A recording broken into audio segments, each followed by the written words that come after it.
हाँ जी, पंजाब जीके ਦੇ ਆਪਾਂ ਕੁਝ ਕੁਐਸਚਨ ਡਿਸਕਸ ਕਰਦੇ ਹਾਂ। ਨਵੇਂ ਤਰ੍ਹਾਂ ਦੇ ਕੁਐਸਚਨ ਨੇ, ਕੁਝ ਨਵੇਂ ਐਡ ਕੀਤੇ ਨੇ ਇਹਦੇ ਵਿੱਚ। ਦੇਖਦੇ ਹਾਂ ਪਹਿਲਾ ਕੁਐਸਚਨ ਸਾਡੇ ਕੋਲ ਕਿਹੜਾ ਆ ਰਿਹਾ। First question is which state published its budget in Punjabi Gurmukhi for the first time।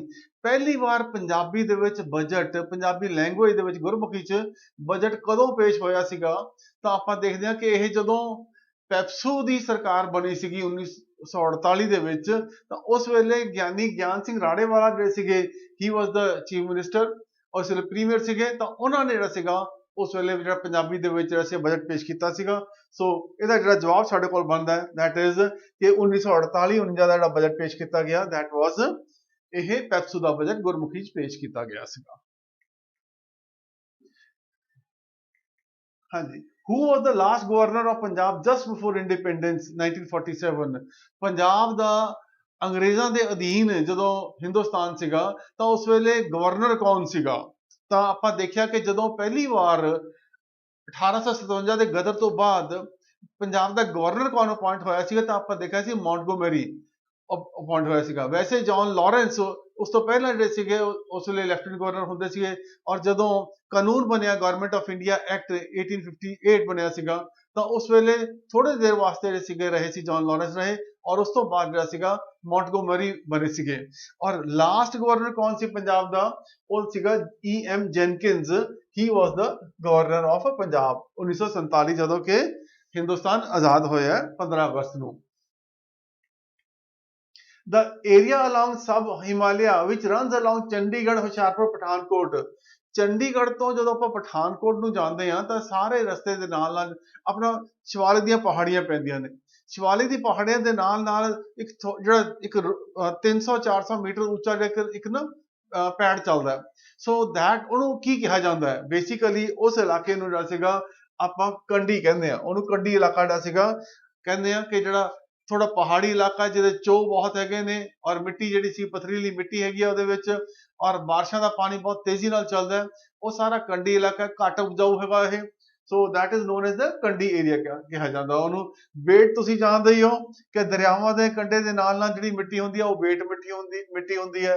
Doabi ਜਿਹੜੀ ਕਿ ਦੁਆਬ ਦਾ ਇਲਾਕਾ, ਉਹਨੂੰ ਦੁਆਬੀ ਇਲਾਕਾ ਕਹਾਂਗੇ ਆਪਾਂ। ਬੰਜਰ ਜਿੱਥੇ ਜੇ ਪੈਦਾਵਾਰ ਨਹੀਂ ਹੁੰਦੀ ਉਹਨੂੰ ਆਪਾਂ ਬੰਜਰ ਕਹਿੰਦੇ ਆ, ਇਲਾਕੇ ਨੂੰ ਬੰਜਰ ਕਿਹਾ ਜਾਂਦਾ ਹੈ।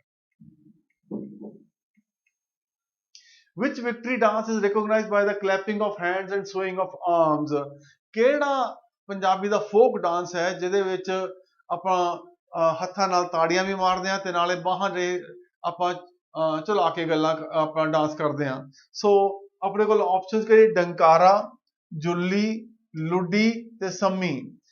ਇਹਦੇ ਵਿੱਚ ਜਿਹੜਾ ਸਾਡੇ ਕੋਲ ਜਵਾਬ ਹੈ ਉਹ ਜਵਾਬ ਹੈ ਸਾਡੇ ਕੋਲ ਲੁੱਡੀ। ਠੀਕ ਹੈ ਜੀ, ਲੁੱਡੀ ਜਿਹੜਾ ਡਾਂਸ ਹੈਗਾ ਉਹਦੇ ਵਿੱਚ ਆਪਾਂ ਮੈਂ ਤੁਹਾਨੂੰ ਇੱਕ ਵੀਡੀਓ ਛੋਟੀ ਜਿਹੀ ਦਿਖਾਉਣਾ, ਉਹਦੇ ਤੁਸੀਂ ਦੇਖ ਸਕੋਗੇ ਕਿ ਵੀ ਲੁੱਡੀ ਕਿਹੜੀ ਹੁੰਦੀ ਹੈ। ਭੰਗੜਾ ਅਲੱਗ-ਅਲੱਗ ਤਰੀਕੇ ਦਾ ਹੁੰਦਾ ਹੈ। ਲੁੱਡੀ ਦੇ ਵਿੱਚ ਜਿਹੜਾ ਆਪਾਂ ਕਹਿੰਦੇ ਲੁੱਡੀਆਂ ਪਾਈਏ, ਲੁੱਡੀ ਪਾਉਣ ਦਾ ਮਤਲਬ ਕੀ ਹੋਇਆ ਕਿ ਆਪਾਂ ਕਿਸੇ ਖੁਸ਼ੀ ਬਣਾਈਏ, ਕੋਈ ਜਿੱਤ ਕੇ ਆਉਂਦਾ ਕਹਿੰਦਾ ਲੈ ਵੀ ਚਲੋ ਹੁਣ ਲੁੱਡੀਆਂ ਪਾਈਏ ਆਪਾਂ ਉਹ। ਸੋ ਇੱਕ ਛੋਟੀ ਜਿਹੀ ਵੀਡੀਓ ਹੈ, ਤੁਸੀਂ ਵੀਡੀਓ ਦੇਖੋਗੇ ਤੁਹਾਨੂੰ ਵੀ ਚੰਗਾ ਲੱਗੇਗਾ ਉਹ। ਸੋ ਹੇਅਰ ਇਜ਼ ਦਾ ਵੀਡੀਓ, ਔਰ ਵੀਡੀਓ ਤੋਂ ਬਾਅਦ ਆਪਾਂ ਅਗਲਾ ਕੁਐਸਚਨ ਕਰਦੇ ਹਾਂ, ਹੁਣ ਕਰਾਂਗੇ।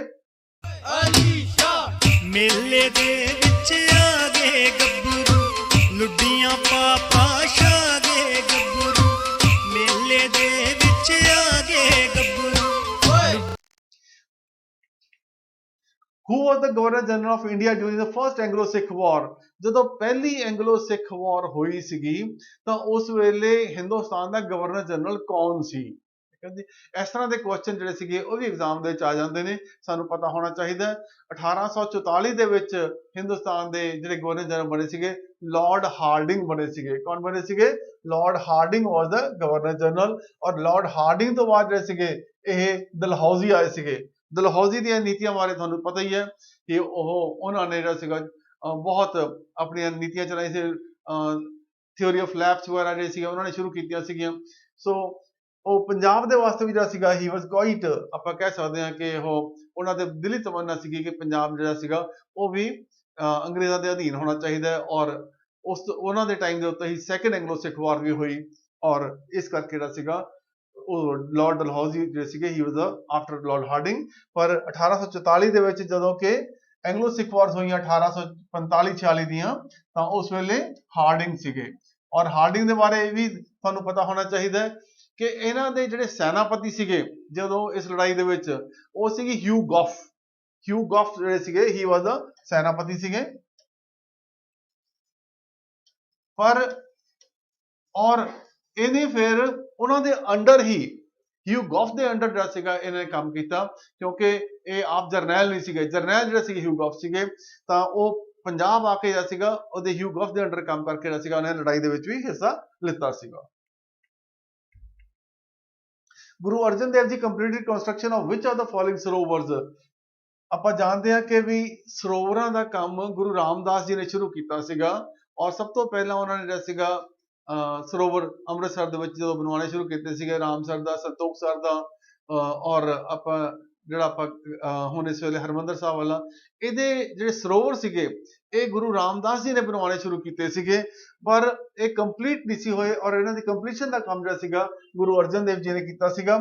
ਔਰ ਇਸ ਤੋਂ ਬਾਅਦ ਆਪਾਂ ਇਹ ਵੀ ਦੇਖਦੇ ਹਾਂ ਕਿ ਉੱਥੇ ਦਾ ਜਿਹੜਾ ਨਕਸ਼ਾ ਸੀਗਾ ਹਰਮੰਦਰ ਸਾਹਿਬ ਦਾ, ਇਹ ਤਾਂ ਗੁਰੂ ਰਾਮਦਾਸ ਜੀ ਨੇ ਬਣਵਾਇਆ ਸੀ, ਪਰ ਨੀਹਾਂ ਕਿਸ ਵੇਲੇ ਰੱਖੀਆਂ ਗਈਆਂ ਸੀਗੀਆਂ? ਨੀਂਹ ਰੱਖੀ ਗਈ ਸੀ ਗੁਰੂ ਅਰਜਨ ਦੇਵ ਜੀ ਦੇ ਸਮੇਂ, ਨੀਂਹ ਰੱਖੀ ਗਈ ਸੀਗੀ, ਔਰ ਉਹਨਾਂ ਦੇ ਸਮੇਂ ਦੇ ਵਿੱਚ ਹੀ ਹਰਮੰਦਰ ਸਾਹਿਬ ਦੀ ਕੰਪਲੀਸ਼ਨ ਹੋਈ ਸੀਗੀ। 1601 ਚ ਕੰਪਲੀਸ਼ਨ ਹੋਈ ਸੀਗੀ, ਔਰ 1604 ਦੇ ਵਿੱਚ ਅਸੀਂ ਕਹਿੰਦੇ ਹਾਂ ਕਿ ਉੱਥੇ ਪ੍ਰਕਾਸ਼ ਉਤਸਵ ਆਪਾਂ ਮਨਾਉਂਦੇ ਹਾਂ, ਕਿ ਉਸ ਵੇਲੇ ਗੁਰੂ ਗ੍ਰੰਥ ਸਾਹਿਬ ਦਾ, ਆਦਿ ਗ੍ਰੰਥ ਸਾਹਿਬ ਦਾ ਪ੍ਰਕਾਸ਼ ਜਿਹੜਾ ਸੀਗਾ ਉੱਥੇ ਕੀਤਾ ਗਿਆ ਸੀਗਾ, 1604 ਵਿੱਚ ਕੀਤਾ ਗਿਆ ਸੀਗਾ। ਸੋ ਇਹਦਾ ਜਵਾਬ ਕੀ ਹੈ? ਬੋਥ ਇਹ ਸੰਤੋਖਸਰ ਵੀ ਤੇ ਰਾਮਸਰ ਸਰੋਵਰ ਜਿਹੜੇ ਦੋਨੋਂ ਗੁਰੂ ਅਰਜਨ ਦੇਵ ਜੀ ਨੇ ਇਹ ਪੂਰੇ ਕਰਵਾਏ ਸੀਗੇ।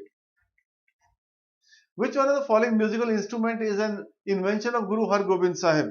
ਗੁਰੂ ਹਰਗੋਬਿੰਦ ਸਾਹਿਬ ਨੇ ਕਿਹੜਾ ਜਿਹੜਾ ਸੀਗਾ ਮਿਊਜ਼ੀਕਲ ਇੰਸਟਰੂਮੈਂਟ ਇਨਵੈਂਟ ਕੀਤਾ ਸੀਗਾ? ਸੋ ਇਹਦੇ ਬਾਰੇ ਮਸ਼ਹੂਰ ਹੈ, ਤੁਸੀਂ ਸਾਰੇ ਜਾਣਦੇ ਹੋ। ਤਾਊਸ ਜਿਹੜਾ ਸੀਗਾ ਇਹ ਗੁਰੂ ਹਰਗੋਬਿੰਦ ਸਾਹਿਬ ਨੇ, ਜਿਹੜਾ ਪੀਕੌਕ ਸ਼ੇਪ ਇੱਕ ਮਿਊਜ਼ੀਕਲ ਇੰਸਟਰੂਮੈਂਟ ਹੈ, ਸਟ੍ਰਿੰਗ ਇੰਸਟਰੂਮੈਂਟ ਹੈ, ਇਹ ਗੁਰੂ ਸਾਹਿਬ ਨੇ ਆਪਣਾ ਇਨਵੈਂਟ ਕੀਤਾ ਸੀਗਾ। How much amount has been allocated for agriculture in the budget? Budget ਦੇ ਉੱਤੇ ਕੁਐਸਚਨ ਜਿਹੜਾ ਸੀਗਾ ਡੈਫੀਨਿਟਲੀ ਕਿਤੇ ਨਾ ਕਿਤੇ ਆ ਜਾਂਦਾ ਹੈ, ਤੇ ਸਾਨੂੰ ਮੇਜਰ ਫਿਗਰਸ ਪਤਾ ਹੋਣੇ ਚਾਹੀਦੀਆਂ ਨੇ। ਤੇ ਐਗਰੀਕਲਚਰ ਵਾਸਤੇ ਕਿੰਨਾ ਪੈਸਾ ਸੁਰੱਖਿਅਤ ਕੀਤਾ ਗਿਆ? ਉਹਦੇ ਵਾਸਤੇ 11,239 ਕਰੋੜ ਰੁਪਏ ਜਿਹੜੇ ਸੀਗੇ ਬਜਟ ਦੇ ਵਿੱਚ ਸੁਰੱਖਿਅਤ ਕੀਤੇ ਗਏ ਨੇ।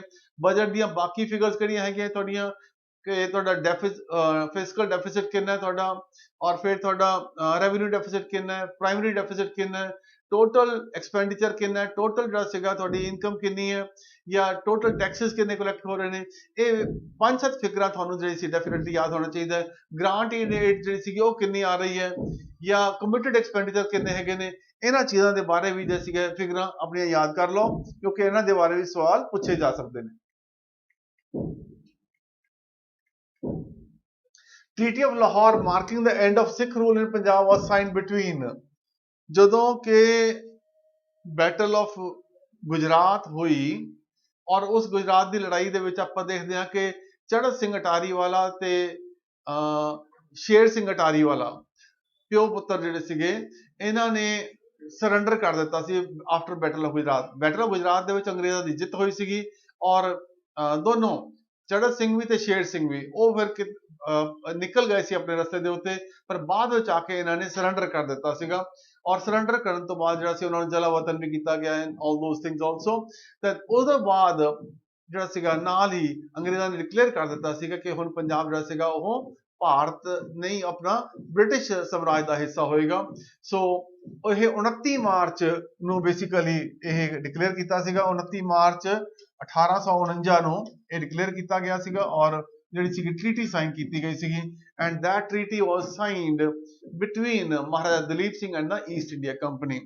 ਔਰ ਉਸ ਵੇਲੇ ਭਾਰਤ, ਜਾਂ ਆਪਾਂ ਕਹੀਏ ਸੀ ਕਿ ਈਸਟ ਇੰਡੀਆ ਕੰਪਨੀ ਵੱਲੋਂ ਹਿੰਦੁਸਤਾਨ ਤੇ ਜਿਹੜੇ ਸੀਗੇ ਗਵਰਨਰ ਜਨਰਲ ਸੀਗੇ ਉਹ ਲਾਰਡ ਡਲਹੌਜ਼ੀ ਸੀਗੇ। Which one among the following is the ancient name of Bathinda? Bathinda ਦਾ ਪੂਰਾ ਪੁਰਾਣਾ ਨਾਮ ਕੀ ਹੈ? ਇਹ ਕਿਹਾ ਜਾਂਦਾ ਹੈ ਕਿ ਵਿਕਰਮਗੜ੍ਹ ਇਹਦਾ ਪੁਰਾਣਾ ਨਾਮ ਹੈ, ਇਹ ਪੁਰਾਤਨ ਨਾਮ ਜਿਹੜਾ ਸੀਗਾ ਵਿਕਰਮਗੜ੍ਹ ਇਹਦਾ ਮੰਨਿਆ ਜਾਂਦਾ।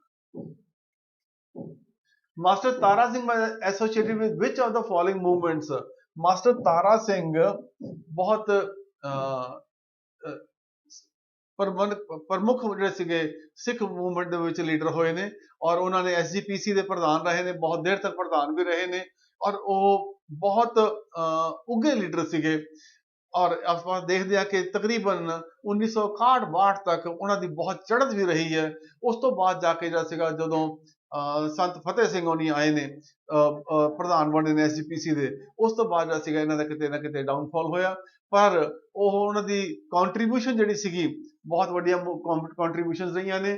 ਪਰ ਉਹਨਾਂ ਦੀ ਜਿਹੜੀ ਗਦਰ ਜਿਹੜਾ ਸੀਗਾ ਆਪਾਂ ਦੇਖਦੇ ਹਾਂ ਕਿ ਇਹ ਤਾਂ 1914 ਦੇ ਵਿੱਚ ਹੋਇਆ, ਮੂਵਮੈਂਟ ਹੋਈ। ਉਹ ਰਿਆਸਤੀ ਪ੍ਰਜਾ ਮੰਡਲ ਇਹ 1938 ਦੇ ਵਿੱਚ ਹੋਈ। ਬੱਬਰ ਅਕਾਲੀ 1921 ਦੇ ਵਿੱਚ ਹੋਈ। ਇਹ 1960 ਦੇ ਦਹਾਕੇ ਦੇ ਵਿੱਚ 55 ਤੋਂ 60 ਦੇ ਦਹਾਕੇ ਦੇ ਵਿੱਚ ਜਿਹੜਾ ਸੀਗਾ ਜਾਂ 61 ਤੋਂ ਦੇ ਦਹਾਕੇ ਦੇ ਵਿੱਚ ਜਿਹੜੀ ਸੀਗੀ ਇਹ ਪੰਜਾਬੀ ਸੂਬਾ ਮੂਵਮੈਂਟ ਚੱਲੀ ਸੀਗੀ। ਸੋ ਇਹਨਾਂ ਦੀ ਮੇਜਰ ਜਿਹੜੀ ਕੰਟਰੀਬਿਊਸ਼ਨ ਪੰਜਾਬੀ ਸੂਬਾ ਮੂਵਮੈਂਟ ਦੇ ਵਿੱਚ ਰਹੀ ਹੈ।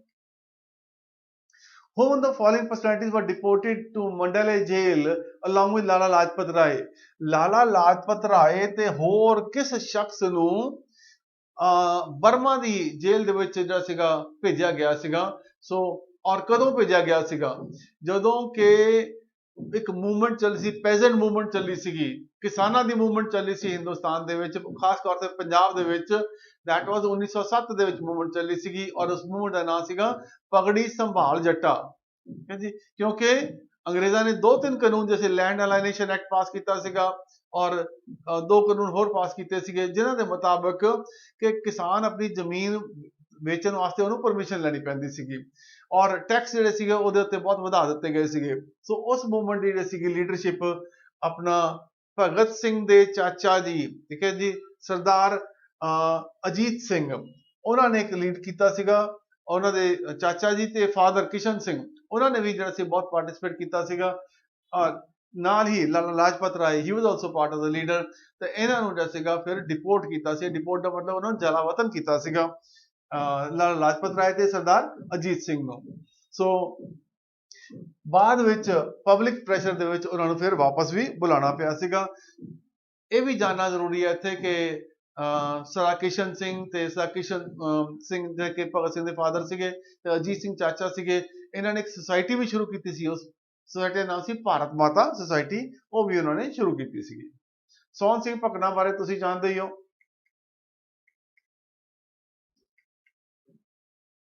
Which of the following statement is correct?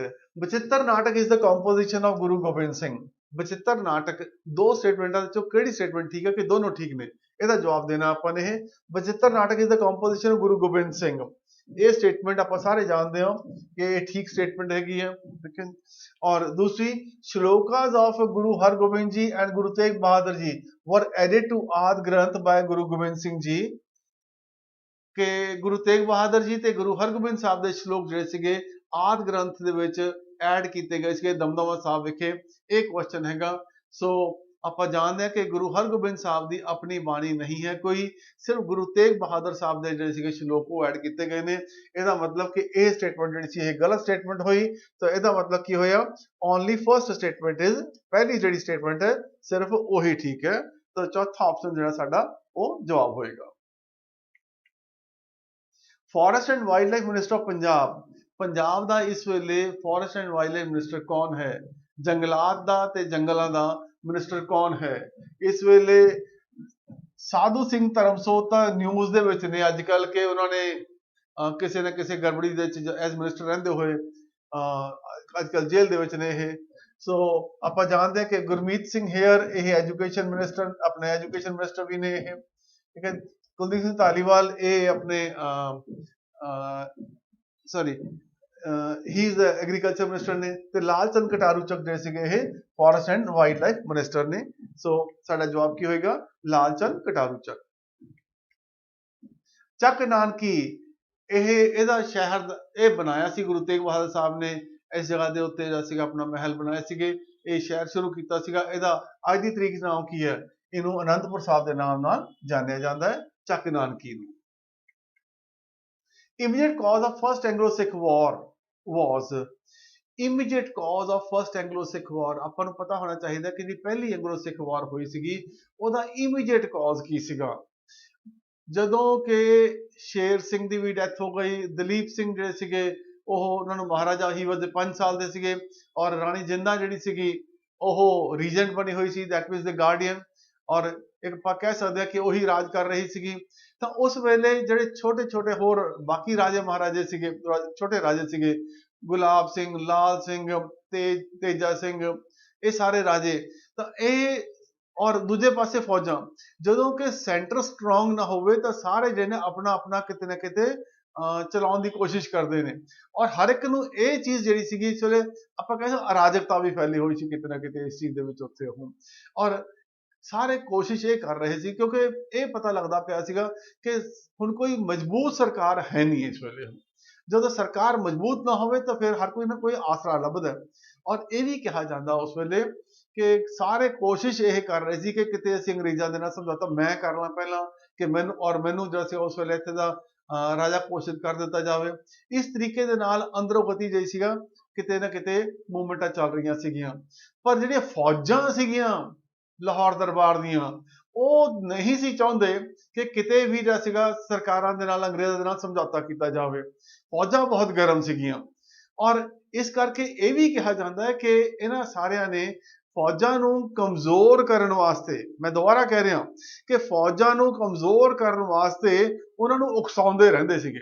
ਔਰ ਉਕਸਾ ਕੇ ਉਹਨਾਂ ਦਾ ਮਕਸਦ ਇਹ ਸੀਗਾ ਕਿ ਇਹ ਲੜਾਈ ਦੇ ਵਿੱਚ ਭਿੜ ਜਾਣ ਇਹ, ਔਰ ਭਿੜ ਜਾਣ ਤੇ ਕਿਤੇ ਨਾ ਕਿਤੇ ਹਾਰ ਵੀ ਜਾਣ, ਔਰ ਜਦੋਂ ਹਾਰ ਗਏ ਤਾਂ ਉਸ ਤੋਂ ਬਾਅਦ ਜਿਹੜਾ ਸੀਗਾ ਕਿ ਸਾਡੀ ਜਿਹੜੀ ਉਹ ਪੋਜੀਸ਼ਨ ਹੈ ਉਹ ਮਜ਼ਬੂਤ ਹੋ ਜਾਵੇਗੀ।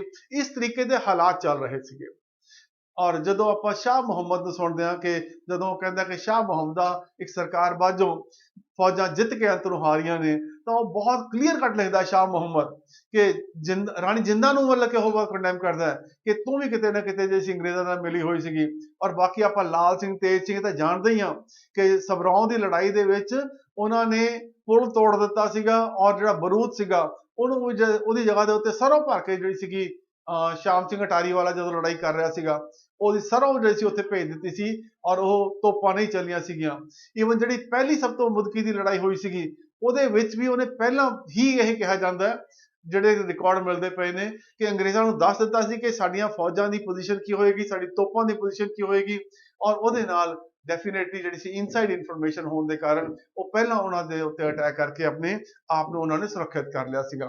ਸੋ ਦੈਟ ਮੀਨਸ ਇਹਨਾਂ ਸਾਰਿਆਂ ਦੀ ਕੋਈ ਨਾ ਕੋਈ ਸਾਜ਼ਿਸ਼ ਚੱਲਦੀ ਪਈ ਸੀਗੀ ਕਿ ਇਹਨਾਂ ਫੌਜਾਂ ਨੂੰ ਕਮਜ਼ੋਰ ਕਰੋ, ਫੌਜਾਂ ਨੂੰ ਕਮਜ਼ੋਰ ਕਰਕੇ ਆਪਣੀ ਪੋਜੀਸ਼ਨ ਇੰਪਰੂਵ ਕਰੋ, ਔਰ ਆਪਣੀ ਪੋਜੀਸ਼ਨ ਇੰਪਰੂਵ ਕਰਕੇ ਜਿਹੜਾ ਸੀ ਅੰਗਰੇਜ਼ਾਂ ਦੇ ਨਾਲ ਸਮਝੌਤਾ ਕਰੋ, ਔਰ ਇਹ ਜਿਹੜਾ ਰਾਜ ਚੱਲਦਾ ਪਿਆ ਇਸ ਨੂੰ ਖਤਮ ਕੀਤਾ ਜਾਵੇ।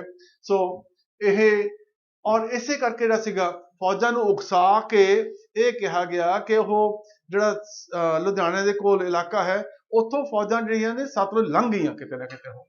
ਔਰ ਆਪਾਂ ਜਾਣਦੇ ਕਿ 1809 ਦੀ ਸੰਧੀ ਦੇ ਵਿੱਚ ਇਹ ਡਿਕਲੇਅਰ ਸੀਗਾ ਕਿ ਸਤਲੁਜ ਸਾਡੀ ਬਾਉਂਡਰੀ ਹੈ। ਜਦੋਂ ਕਿ ਫੌਜਾਂ ਸਤਲੁਜ ਦਾ ਇਲਾਕਾ ਲੰਘ ਕੇ ਅਗਲੇ ਪਾਸੇ ਨੂੰ ਆ ਗਈਆਂ ਤਾਂ ਅੰਗਰੇਜ਼ਾਂ ਨੇ ਫਿਰ ਇਹ they called it a act of defiance or act of ਆਪਾਂ ਕਹਿ ਸਕਦੇ ਹਾਂ ਐਕਟ ਆਫ ਵਾਰ ਕਿਹਾ ਉਹਨਾਂ ਨੇ ਇਸ ਚੀਜ਼ ਨੂੰ, ਔਰ ਕਿਹਾ ਕਿ ਸੰਧੀ ਦੀ ਸ਼ਰਤਾਂ ਨੂੰ ਤੋੜਿਆ ਗਿਆ and this amounts to an act of war. ਇਸ ਕਰਕੇ ਉਹਨਾਂ ਨੇ ਲੜਾਈ ਸ਼ੁਰੂ ਕਰ ਦਿੱਤੀ, or that means movement of Lahore Darbar across Sutlej ਉਹ ਇੱਕ ਇਹਦਾ ਮੇਜਰ ਕਾਰਨ ਬਣਿਆ। ਰਾਣੀ ਜਿੰਦਾ ਨੂੰ ਇਹ ਭੈਰੋਵਾਲ ਦੀ ਸੰਧੀ ਪਹਿਲੀ ਜਿਹੜੀ ਸੀਗੀ ਇਹ ਲੜਾਈ ਐਂਗਲੋ ਸਿੱਖ ਵਾਰ, ਉਸ ਤੋਂ ਬਾਅਦ ਜਿਹੜਾ ਸੀ ਭੈਰੋਵਾਲ ਦੀ ਸੰਧੀ ਹੋਈ ਸੀ ਤਾਂ ਹਟਾਇਆ ਗਿਆ ਸੀਗਾ। ਦੀਵਾਨ ਮੁਲਰਾਜ ਇਹ ਜਿਹੜਾ ਸੀਗਾ ਆਪਾਂ ਜਾਣਦੇ ਹਾਂ ਕਿ ਦੂਜੀ ਐਂਗਲੋ ਸਿੱਖ ਵਾਰ ਦਾ ਕਾਰਨ ਬਣਿਆ ਸੀਗਾ। ਸੋ ਦੈਟ ਮੀਨਸ ਪਹਿਲੇ A ਆਪਸ਼ਨ ਸਾਡਾ ਇਹਦਾ ਆਨਸਰ ਹੈ। Under whose direction Sikhs decided to take part in non-cooperation movement? Okay, non-cooperation movement ਆਪਾਂ ਜਾਣਦੇ ਹਾਂ 920 ਦੇ ਵਿੱਚ ਚੱਲੀ ਸੀਗੀ ਇਹ, ਠੀਕ ਹੈ ਜੀ। ਔਰ ਉਸ ਵੇਲੇ ਆਪਾਂ ਨੂੰ ਇਹ ਵੀ ਪਤਾ ਹੈ ਕਿ SGPC ਨਵੀਂ SGPC ਬਣੀ ਸੀ, ਔਰ ਉਹ ਬਾਬਾ ਖੜਕ ਸਿੰਘ ਦੀ ਅਗਵਾਈ ਦੇ ਹੇਠ ਜਿਹੜਾ ਸੀਗਾ ਜਿਹੜਾ ਸੀ ਸਿੱਖਾਂ ਨੇ ਉਸ ਮੂਵਮੈਂਟ ਦੇ ਵਿੱਚ ਹਿੱਸਾ ਪਾਇਆ ਸੀਗਾ ਔਰ ਉਹਨਾਂ ਨੂੰ ਲੀਡ ਕੀਤਾ ਸੀਗਾ। Dash has recently been appointed the first turbaned Sikh belonging to Labour Party as the peer in the House of Lords। ਇਹ ਕੁਐਸਚਨ ਵੀ ਕਈ ਵਾਰ ਐਗਜ਼ਾਮ ਚ ਇਸ ਤਰ੍ਹਾਂ ਦੇ ਆਉਂਦੇ ਨੇ। ਹੁਣ ਥੋੜੇ ਦਿਨ ਪਹਿਲਾਂ ਹੀ ਇੱਕ ਇਹ ਨਿਊਜ਼ ਆਈ ਸੀਗੀ ਕਿ ਕੁਲਦੀਪ ਸਿੰਘ ਸਹੋਤਾ ਇਹ ਲੇਬਰ ਪਾਰਟੀ ਦੇ once again ਇਹ ਲੇਬਰ ਪਾਰਟੀ ਦੇ ਇੱਕ ਉੱਘੇ ਮੈਂਬਰ ਨੇ, ਔਰ ਉਹਨਾਂ ਨੂੰ ਜਿਹੜਾ ਸੀਗਾ house of Lord the member ਬਣਾਇਆ ਗਿਆ ਹੈ। He is the first Labour Party member to be appointed to the House of Lords। House of Lords ਕੀ ਹੈਗਾ, ਜਿਵੇਂ ਇੱਥੇ ਰਾਜ ਸਭਾ ਹੈਗੀ ਹੈ ਹਿੰਦੁਸਤਾਨ ਦੇ ਵਿੱਚ, ਲੋਕ ਸਭਾ ਦੇ ਉੱਪਰ ਨਾਲ ਰਾਜ ਸਭਾ ਹੈਗੀ ਹੈ। ਇੰਗਲੈਂਡ ਦੇ ਵਿੱਚ ਉੱਥੇ ਕੀ ਹੈਗਾ, ਹਾਊਸ ਆਫ ਕਾਮਨਸ ਹੈ ਔਰ ਇੱਕ ਹਾਊਸ ਆਫ ਲॉर्ड्स ਹੈ। ਹਾਊਸ ਆਫ ਲॉर्ड ਦੇ ਵਿੱਚ ਜਿਹੜੀ ਸੀਗੀ ਉਹ ਬੰਦੇ ਨੋਮੀਨੇਟ ਕੀਤੇ ਜਾਂਦੇ ਨੇ। ਇੱਥੇ ਵਾਂਗੂ ਹਿੰਦੁਸਤਾਨ ਵਾਂਗੂ ਉੱਥੇ ਇਲੈਕਸ਼ਨ ਨਹੀਂ ਹੁੰਦੀ। ਸੋ ਉਹਨਾਂ ਦੇ ਵਿੱਚ ਇਹ ਥਰਡ ਸਿੱਖ ਪਰਸਨ ਹੈ ਜਿਹੜਾ ਕਿ ਉੱਥੇ ਅਪਾਇੰਟ ਹੋਇਆ ਹੈ। ਠੀਕ ਹੈ ਜੀ, ਠੀਕ ਹੈ ਜੀ। But he is the first labour party, ਪਹਿਲਾ ਦੈਟ ਮੀਨਸ ਜਿਹੜੇ ਪਹਿਲੇ ਬੰਦੇ ਅਪਾਇੰਟ ਹੋਏ ਨੇ ਉਹ ਕੰਜ਼ਰਵੇਟਿਵ ਪਾਰਟੀ ਦੇ ਹੋਏ ਨੇ। ਇਹ ਲੇਬਰ ਪਾਰਟੀ ਦਾ ਪਹਿਲਾ ਬੰਦਾ ਹੈ ਜਿਹੜਾ ਕਿ ਟਰਬਨਡ ਪਰਸਨ ਹੈ, ਜਿਹੜਾ ਕਿ ਉਸ ਦੇ ਵਿੱਚ ਅਪਾਇੰਟ ਹੋਇਆ। So that is why he is the first turbaned Sikh belonging to Labour Party, otherwise he is the third। ठीक है जी, पर ਆਪਾਂ ਦੇਖਦੇ ਹਾਂ ਕਿ ਇਹ ਲੇਬਰ ਪਾਰਟੀ ਦਾ ਫਰਸਟ ਹੈ। ਸੋ ਇਹ ਡਿਟੇਲ ਮੈਂ ਤੁਹਾਨੂੰ ਤਾਂ ਦੱਸਿਆ ਕਿਉਂਕਿ ਕਨਫਿਊਜ਼ਨ ਕਈ ਵਾਰ ਹੋ ਜਾਂਦੀ ਹੈ ਆਪਾਂ ਨੂੰ। ਸੋ ਇਹ ਕਨਫਿਊਜ਼ਨ ਤੋਂ ਦੂਰ ਰਹਿਣਾ ਚਾਹੀਦਾ। Punjab state electricity board has been unbundled. ਪਹਿਲਾ ਪੰਜਾਬ ਸਟੇਟ ਇਲੈਕਟ੍ਰਿਸਿਟੀ ਬੋਰਡ ਇਹ ਪੰਜਾਬ ਸਰਕਾਰ ਦਾ ਹਿੱਸਾ ਹੋਇਆ ਕਰਦਾ ਸੀਗਾ, ਪੰਜਾਬ ਸਰਕਾਰ ਦਾ ਹਿੱਸਾ ਹੋਇਆ ਕਰਦਾ ਸੀਗਾ। ਇਹਨਾਂ ਨੂੰ ਫਿਰ ਬਾਅਦ ਚ ਕਾਰਪੋਰੇਟਾਈਜ਼ ਕਰ ਦਿੱਤਾ ਗਿਆ, ਦੈਟ ਮੀਨਸ ਕਾਰਪੋਰੇਸ਼ਨਸ ਬਣਾ ਦਿੱਤੀਆਂ ਗਈਆਂ, ਕੰਪਨੀਆਂ ਬਣਾ ਦਿੱਤਾ ਗਿਆ। ਸੋ ਕਿਹੜੀਆਂ ਕੰਪਨੀਆਂ ਬਣਾਈਆਂ ਗਈਆਂ? Punjab state corporation, power corporation ਤੇ ਟਰਾਂਸਮਿਸ਼ਨ। ਪਾਵਰ ਕਾਰਪੋਰੇਸ਼ਨ ਦਾ ਮਤਲਬ ਕੀ ਹੈ ਕਿ ਇਹ ਬਿਜਲੀ ਪੈਦਾ ਕਰੇਗੀ ਔਰ ਇਹ ਕੀ ਕਰੇਗੀ, ਇਹ ਬਿਜਲੀ ਟਰਾਂਸਮਿਟ ਕਰੇਗੀ ਤੇ ਇਹ ਲੋਕਾਂ ਨੂੰ ਸਪਲਾਈ ਕਰੇਗੀ।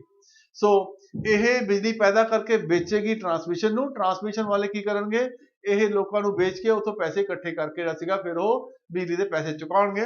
ਇਸ ਤਰੀਕੇ ਦੇ ਨਾਲ ਦੋ ਕੰਪਨੀਆਂ ਇਹ ਬਣਾਈਆਂ ਗਈਆਂ ਸੀਗੀਆਂ। ਸੋ ਆਨਸਰ ਸਾਡਾ A ਐਂਡ B ਬਣੇਗਾ। ਹਰੀਕੇ ਵੈਟਲੈਂਡ ਇਹ ਕਿਹੜੇ ਜ਼ਿਲ੍ਹੇ 'ਚ ਪੈਂਦੀ ਹੈ? ਤੁਸੀਂ ਜਾਣਦੇ ਹੋ, ਵੈਸੇ ਤਾਂ ਇਹ ਤਰਨਤਾਰਨ ਦੇ ਹਿੱਸੇ 'ਚ ਪੈਂਦੀ ਹੈ ਇਹ। ਸੋ ਇਸ ਤਰੀਕੇ ਨਾਲ ਆਪਾਂ ਦੇਖਿਆ ਕਿ ਅੱਜ ਦੇ ਇਹ ਕੁਐਸਚਨ ਮੈਨੂੰ ਲੱਗਦਾ ਕਿ ਇਹ ਤੁਹਾਨੂੰ ਸਮਝ ਆ ਗਏ ਹੋਣਗੇ। Thank you. Hello everyone, I welcome you all back to the Gyanam. और जो हमारे सैटरडे का मॉक टेस्ट होता है उसके जीके क्वेश्चंस को देखेंगे कि क्या लेवल है, क्या आंसर्स रहेंगे। ठीक है, तो चलिए डिस्कस करते हैं आज के पहले क्वेश्चन को। क्या क्वेश्चन है? पहला क्वेश्चन है, who won the Saudi Arabia grand prix formula 1 championship on December 5? 5 दिसंबर को सऊदी अरेबिया में जो ग्रैंड प्रिक्स हुई थी फॉर्मूला 1 की रेस, उसके विनर कौन रहे थे? आपके लुइस हैमिल्टन। ठीक है, तो आंसर आपको याद रखना है, लुइस हैमिल्टन है। पिछले साल बहुत सारी रेसेस मैक्स वर्स्टैपन ने जीती थी, इस साल भी बहुत सारी मैक्स वर्स्टैपन ने ही जीती हैं, तो जरा ध्यान रखिए कि कौन सी ग्रैंड प्रिक्स किसने जीती है। ठीक है, तो this was the Lewis Hamilton who won this. ठीक है, नेक्स्ट, जो what is the name of India's first survey vessel? Bharat का पहला सर्वे वेसल। ठीक है, सर्वे वेसल का मतलब होता है जो गश्त लगाता है और सर्वे करता है। ठीक है, जिसको गार्डन रिसर्च शिप बिल्डर्स और इंजीनियरिंग लिमिटेड कलकत्ता ने बनाया है भारतीय नेवी के लिए। तो ये किसने, इसको नाम क्या दिया गया? इसको नाम क्या दिया गया? संध्यक इसको नाम दिया गया। बहुत इंपॉर्टेंट है, क्लास किसी पेपर में पूछे जाने के इसके बहुत चांस है। संध्यक is the name. Next, the ministry of social justice and empowerment launch residential education for students in high schools and targeted areas. ये आपको ध्यान रखना है, ये श्रेष्ठा वर्ड की फुल फॉर्म भी आपको याद होनी चाहिए। ठीक है, कि residential education for students, residential मतलब वहीं रखा जाएगा उनको, in high schools in targeted areas. ठीक है, किसी पर्टिकुलर एरियाज के अंदर होगा। ये स्कीम किसके लिए? Upliftment of scheduled caste students, SC students के लिए सिर्फ स्कीम है। ये भी आपको याद रखना, काफी सारे पॉइंट्स इसमें है। तो आंसर क्या है? 8th to 10th क्लास, 8वीं से लेकर 10वीं क्लास तक के जो बच्चे हैं उनके लिए शिक्षा। तो आपको 4-5 क्वेश्चन इसमें दिख रहे हैं कि कौन सी क्लास के बच्चों के लिए है, शेड्यूल्ड कास्ट के लिए है, श्रेष्ठा की फुल फॉर्म क्या है। ठीक है, तो ऐसे क्वेश्चन आपको पूछे जाते हैं, क्लास किसी भी तरीके से बनाया जा सकता है, तो यू शुड रिमेंबर दिस। ठीक है, चलिए अगला क्वेश्चन देखते हैं। International civil aviation day is observed with the support from the international civil aviation organization. इसका हेडक्वार्टर पूछा गया, ये कहां पर है? तो इट्स इन मॉन्ट्रियल, कनाडा के अंदर है, ये मॉन्ट्रियल के अंदर इसका हेड है। ठीक है, हेड ऑफिस के मॉन्ट्रियल में है। नेक्स्ट, आडमा बैरो जो कि री इलेक्ट हुए हैं प्रेसिडेंट ऑफ गाम्बिया। ठीक है, ये आपके पास कौन से पार्ट में? अफ्रीका के, वेस्टर्न अफ्रीका, बड़ा गरीब मुल्कों में से एक ही है, कोई बहुत समृद्ध देश नहीं है। ठीक है, गैम्बिया, कई जगह इसको जाम्बिया पढ़ा जाता है बट गैम्बिया। ठीक है, western Africa. The Asian development bank sanction a $150 million loan to provide affordable housing in the urban poor. Urban poor मतलब शहरीकरण के लिए है। कि किसने इसको फाइनेंस किया है, किस स्टेट को फाइनेंस किया आपके एशियन डेवलपमेंट बैंक ने? तो it is to the Tamil Nadu. ठीक है, $150 million का लोन है ताकि अर्बन रूरल यानी शहरों के अंदर जो गरीब रह रहे हैं उनको आवास दिया जा सके, उनको घर दिया जा सके। तो तमिलनाडु गवर्नमेंट को लोन दिया गया। Next, the president of India awarded the president standard of 2022 missile vessel squadron of the Indian stationed at Mumbai के जो नेवल डॉकयार्ड है उसको आपके प्रेसिडेंशियल स्टैंडर्ड्स का अवार्ड दिया गया। ये इंपॉर्टेंट है क्लास, बहुत टाइम बाद मिलते हैं, ठीक है, तो इंपॉर्टेंट टॉपिक है, किसको मिला है, तो ये मुंबई के जो नेवल डॉकयार्ड है उसको इससे सम्मानित किया गया, ठीक है। Next, which amendment act introduce changes in the preamble of the Indian constitution. Bharat के संविधान में जो प्रियम्बल है उसमें एक ही बार चेंज हुआ है, तो वो कौन सा अमेंडमेंट था? 42nd, एक ही बार अमेंडमेंट, ओनली वंस, ठीक है, ओनली वंस ये हुआ है। और जो शब्द इसमें ऐड किए गए थे वो याद होने चाहिए, सोशलिस्ट है, सेकुलर है एंड इंटीग्रिटी है, ठीक है। ये सारे शब्दों का इस्तेमाल इसमें हुआ है, आपको याद रखना है, ठीक है। आज तक एक ही बार हुआ, उसके बाद नहीं हुआ। चलिए next, which one of the following is the article number 2 of the constitution deal. Article 2 किससे डील करता है? एडमिशन और establishment of new state which is not the part of Indian territory, which is not the part of Indian territory. जो भारत की territory का हिस्सा नहीं है उन्हें जब भारत के हिस्से में सम्मिलित करते हो तो आर्टिकल नंबर 2 का इस्तेमाल करते हो। स्टेट्स रीऑर्गेनाइज करना, रीएस्टैब्लिश करना, उनको इन्फ्यूज करना, उनको सेपरेट करना, ये आर्टिकल नंबर 3 के तहत होता है, ये भी आपको याद रखना है, ठीक है। चलिए next, separation of judiciary from the executive has been provided with which of the following. Conceptual question पूछा गया है कि जुडिशरी और एग्जीक्यूटिव आपस में सेपरेट रहते हैं, ये संविधान में कहां लिखा गया है? डीपीएसपी में। आर्टिकल नंबर आपका कौन सा है? 50। बहुत बार आता है क्वेश्चन, आपको याद रखना है कि आर्टिकल नंबर 25 ही जुडिशरी और एग्जीक्यूटिव को क्या करता है? सेपरेट करता है, ठीक है, डीपीएसपी में। Who was the first women to become the prime minister of India? तो ये जग जाहिर बात है कि इंदिरा गांधी ही भारत की पहली प्रधानमंत्री बनी थी, ठीक है। और ओवरऑल कभी किसी दुनिया की जो पहली प्रधानमंत्री थी वो श्री वानु बंदरा नायके थी, जो कि आपके कहां पर बनी थी? श्रीलंका के अंदर बनी थी। तो भारत में आज तक एक ही महिला प्रधानमंत्री हुई है, वो 1.25 लाख के बराबर ही थी, इंदिरा गांधी जी, ठीक है। तो एक ही बार हुआ आज तक, ठीक है। चलिए क्वेश्चन आपको स्टेटमेंट फॉर्म में दिया कि which of the following statements और are true about the supreme court of the India. जजेस जो सुप्रीम कोर्ट के हैं, अ जज of supreme court is appointed by the president of India, ठीक है जी। अपॉइंटमेंट किसके थ्रू होती है? प्रेसिडेंट के थ्रू होती है। He holds office during the pleasure of Prime Minister, ऐसा नहीं है, 65 years of retirement age है, तो सेकंड स्टेटमेंट गलत है। He can be suspending और pending an inquiry, नहीं जी, ऐसा कोई प्रोसेस नहीं है। He can be removed for proven misbehavior और incapacity, ये ग्राउंड ऑफ इम्पीचमेंट आपका मेंशन है आपका रिमूवल प्रोसेस में, तो ये स्टेटमेंट ठीक है। तो फर्स्ट और फोर्थ स्टेटमेंट ठीक है, सेकंड और थर्ड को जरा ध्यान से देखोगे तो कोई सेंस भी नहीं बन रही है, ठीक है।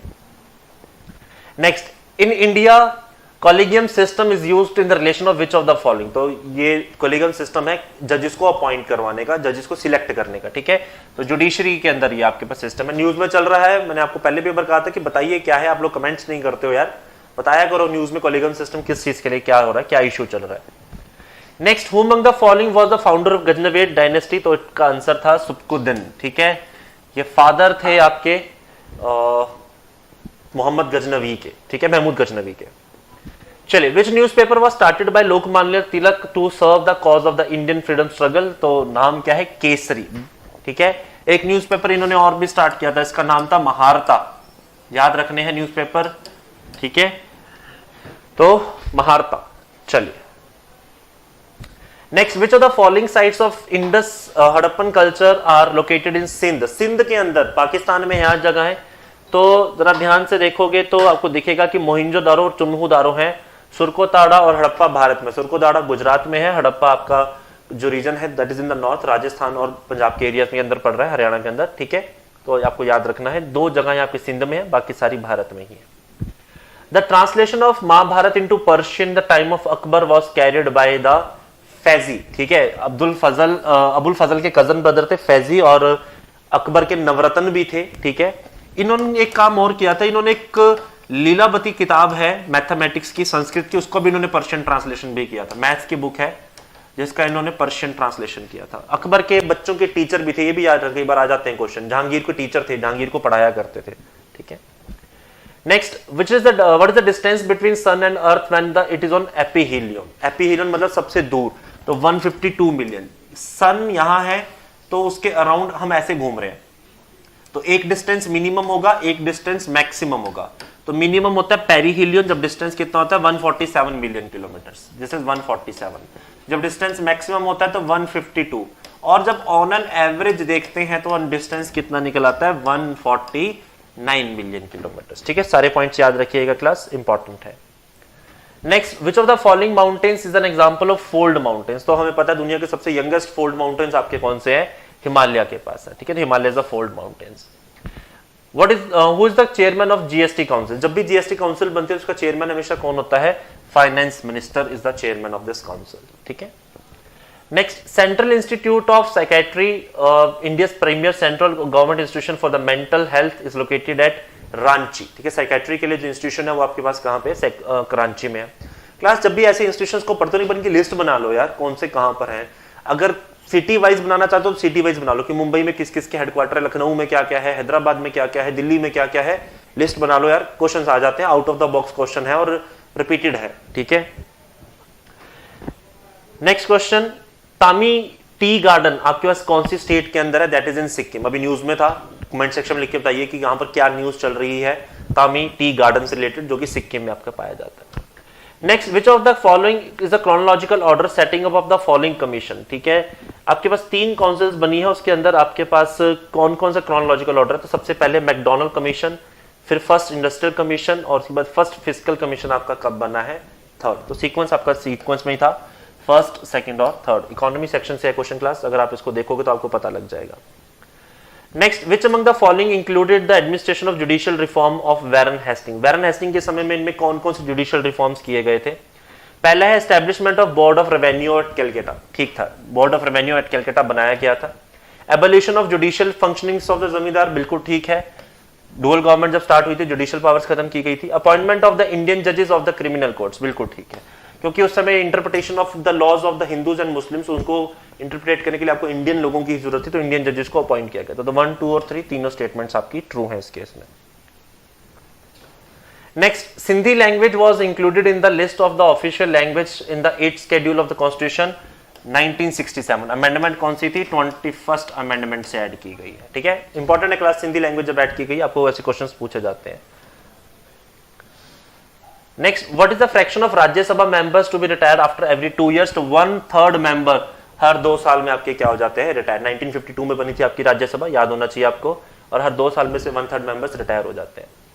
Under which of the following ministries the government of India works for the forward market commission. तो फॉरवर्ड मार्केट कमीशन के लिए आपकी कौन सी मिनिस्ट्रीज काम करती हैं, ministry of consumer affair, foods and public distribution. ठीक है, चलिए, Which among the following body authorize the credit limit the National Corporation Marketing Finance। तो नबार्ड का काम होता है, जो कि नेशनल कोऑपरेटिव मार्केटिंग की फेडरेशन के अंदर क्या करती है, क्रेडिट लिमिट को डिसाइड करती है। ठीक है, नबार्ड का काम है। रिजर्व बैंक ऑफ इंडिया का काम नहीं है, department of agriculture, department of finance का काम नहीं है, तो काम कौन करती है, नबार्ड करती है। कई लोग इसको आरबीआई से मिस इंटरप्रिटेट करते हैं, तो आरबीआई अलग है, आरबीआई के अंडर एक सेकेंडरी सिस्टम है जिसमें नबार्ड जैसी इंस्टीट्यूशंस को तैयार किया गया है, तो नबार्ड अलग है।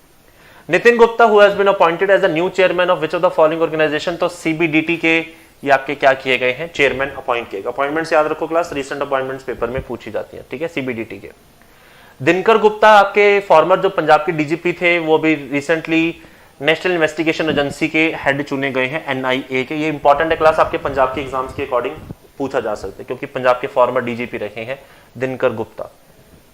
चलिए, this is all we have from this sections. बाकी सेक्शन के लिए जुड़े रहे, देखते रहिए। अगर कोई प्रॉब्लम हो, कोई सजेशंस हो, तो please write down in the comment sections, we will follow this all. Till then, take care of yourself everybody, bye bye. Hello student, कैसे हैं आप लोग? उम्मीद करते हैं बहुत अच्छे होंगे। तो जैसे कि आपको पता है कि हर सैटरडे आपके लिए एक मॉक टेस्ट लाया जाता है, तो मैं आशीष आज आपके पास फिर से हाजिर हुआ हूं कंप्यूटर के सॉल्यूशन को लेके। तो चलिए क्लास स्टार्ट करते हैं। सबसे पहले वेरी फर्स्ट क्वेश्चन के साथ देखते हैं। ये है very first question. First question की अगर बात करी जाए तो आपके पास यहाँ पे पूछा गया विच of the following is free oblique open source operating system. अगर मैं यहाँ पे बात करता हूँ ओपन सोर्स का मीनिंग क्या होता है, फ्री का मीनिंग क्या है। ओपन सोर्स वर्ड का मीनिंग अपने आप में रहता है कि ऐसे सारे के सारे सॉफ्टवेयर जिनको डाउनलोड करने के लिए, जिनको रन करने के लिए आप लोगों को किसी लाइसेंस की जरूरत नहीं पड़ती है, ऑथराइजेशन की जरूरत नहीं पड़ती है। मतलब जिस चीज को आपने डाउनलोड कर लिया अपने हिसाब से आप उसे मैनिपुलेट कर सकते हैं, उसको बोला जाता है ओपन सोर्स या फिर फ्री सॉफ्टवेयर। तो अगर मैं यहाँ पे बात करूँ MS विंडोज 7, विंडोज 7 आपको आपको पता है पेड है, मैक ऑपरेटिंग सिस्टम एप्पल का होता है, ये भी पेड है, नन ऑफ दीज। तो यहाँ पे आंसर है लिनक्स। लिनक्स क्या है? एक ऑपरेटिंग सिस्टम है। लिनक्स क्या है? एक ऑपरेटिंग सिस्टम है। यहाँ पे मैं आपको बताना चाहूंगा जैसे विंडो 7, ठीक है, विंडो 7, विंडो 8, विंडो 10 आप लोग यूज करते हैं, उसी तरीके से लिनक्स है, यूनिक्स है, आपके पास रेड हैट है, ठीक है, फेडोरा है, आपके पास यूबंतु है। ये काफी ज्यादा क्या है, सारे के सारे ऑपरेटिंग सिस्टम है। तो याद रखेंगे कि लिनक्स और यूनिक्स का जो कोड होता है वो फ्री ऑफ कॉस्ट होता है, जिससे कि आप लोग डाउनलोड कर सकते हैं। रन करने के लिए किसी के लाइसेंस की जरूरत नहीं पड़ती है। सो आंसर इज लिनक्स जो है ओपन सोर्स सॉफ्टवेयर होता है, तो बी ऑप्शन। नेक्स्ट क्वेश्चन की अगर बात करता हूं, अगला क्वेश्चन क्या है? A collection of related file is called. अब देखिए यहाँ पे रिलेटेड फाइल की कलेक्शन को क्या बोला जाता है? आपके पास कैरेक्टर, फील्ड, डेटाबेस या रिकॉर्ड। रिकॉर्ड तो जो होता है जो फाइलों में रखा जाता है, बट अगर मैं यहाँ पे बात करता हूँ फाइल्स की कलेक्शन, यहाँ पे पूछा है रिलेटेड फाइल की कलेक्शन को क्या बोला जाता है? डेटाबेस आपके पास। अब यहाँ पे एक फाइल भी आ सकती है, एक वर्ड भी आ सकता है, एक अल्फाबेट भी आ सकता है, दैट डिपेंड कि आपकी रिक्वायरमेंट क्या है, उसके अकॉर्डिंगली यहाँ पे इसको बोला जाता है। तो कलेक्शन ऑफ फाइल्स को क्या बोला जाता है? यहाँ पे डेटाबेस। होपफुली बात आपको क्लियर है, सी ऑप्शन इसका आंसर बनेगा। नेक्स्ट क्वेश्चन की मैं बात करता हूं, central processing unit is the combination of. आपसे ये पूछा गया कि सीपीयू जो है वो किस चीज की कॉम्बिनेशन होता है? सबसे पहले है कंट्रोल यूनिट एंड मेमोरी। हाँ, ये बात तो ठीक है, कंट्रोल यूनिट का जरूर होता है पर मेमोरी का नहीं होता है, वो तो स्टोरेज है। कंट्रोल एंड आउटपुट नहीं। अरिथमेटिक का भी होता है, ये भी सही है, पर इनपुट का नहीं होता है। तो यहाँ पे लिखा है अरिथमेटिक प्लस कंट्रोल यूनिट। अगर अरिथमेटिक की मैं बात करता हूँ, आपके पास एडिशन, सब्ट्रैक्शन, जितने भी अरिथमेटिक फंक्शन है वो सारे के सारे, और कंट्रोल यूनिट का जो है कॉम्बिनेशन होता है, उसी को तो आप लोग क्या बोलते हैं? सीपीयू। इसीलिए तो उसे क्या बोला जाता है? दी ब्रेन ऑफ कंप्यूटर। तो ये पूछने का तरीका होता है, क्वेश्चन वही है पर इसे अलग तरीके से रिप्रेजेंट करके आपसे यहाँ पे पूछा गया है, nothing else. So answer is D option. ठीक है जी। चलिए नेक्स्ट क्वेश्चन की अगर मैं बात करता हूं, high level language. High level का मीनिंग क्या होता है? हाई लेवल का मीनिंग होता है ह्यूमन अंडरस्टैंड लैंग्वेज, ठीक है, जिसे कि आदमी समझ सकता है, ठीक है। अब यहाँ पे है मशीन इंडिपेंडेंट। इंडिपेंडेंट का मतलब ऐसे मशीन नहीं समझ सकती, सिर्फ आदमी समझ सकता है, ये कोई और समझ सकता है। अगर यहाँ पे डिपेंडेंट होता तो कुछ अलग बात होती। यहाँ पे इंडिपेंडेंट मतलब मशीन से अलग है, मशीन नहीं समझेगी। हाई लेवल लैंग्वेज में कोई सी भी आ सकती है। अगर मैं बात करता हूँ लेवल लैंग्वेज में, तो जनरली सभी को इंग्लिश में लिखना आता है, तो इंग्लिश जो है हाई लेवल है। किसी को हिंदी में लिखना आता है तो Hindi is also an high level language. ये बोलने का तरीका है, तो इसलिए यहाँ पे वर्ड यूज किया गया है मशीन इंडिपेंडेंट, ठीक है। और मशीन यहाँ पे ही कई बार पूछ लिया जाता है लो लेवल। तो लो लेवल की अगर मैं बात करता हूँ, इसका मीनिंग क्या होता है? लो लेवल का मतलब होता है आपके पास मशीन लैंग्वेज, मशीन लैंग्वेज, ठीक है। मशीन लेवल, या फिर इसे 0-1 के नाम से भी आप लोग जानते हैं, या फिर इसे बाइनरी के नाम से भी आप लोग जानते हैं। तो इस क्वेश्चन का आंसर क्या बना? हाई लेवल का मशीन इंडिपेंडेंट, ठीक है। चलिए ये बात क्लियर हुई। नेक्स्ट क्वेश्चन की अगर बात करते हैं, अगला क्या है? The standard protocol use for sending the electronic mail is called. यहाँ पे ईमेल की बात हुई है, सेंडिंग ईमेल। तो जब भी आप लोगों को कोई भी मेल सेंड करनी है तो एक प्रोटोकॉल यूज किया जाता है जिसके थ्रू यहाँ पे काम होता है। तो सबसे पहला टेलनेट, पीओपी, एसएमटीपी एंड एक्सटीटीपी। अगर यहाँ पे मैं बात करता हूँ तो इसका जो आंसर है वो है एसएमटीपी। बताना चाहूंगा एसएमटीपी स्टैंड फॉर, एसएमटीपी का फुल फॉर्म होता है सिंपल मेल ट्रांसफर प्रोटोकॉल, ठीक है। अब मैं यहां पे बात करता हूं, नाम से पता चला मेल ट्रांसफर प्रोटोकॉल जो होता है, इसके थ्रू यहां पे सारे के सारे मेल होते हैं। टेलनेट क्या होता है? आपके पास इसको बोला जाता है remote based login.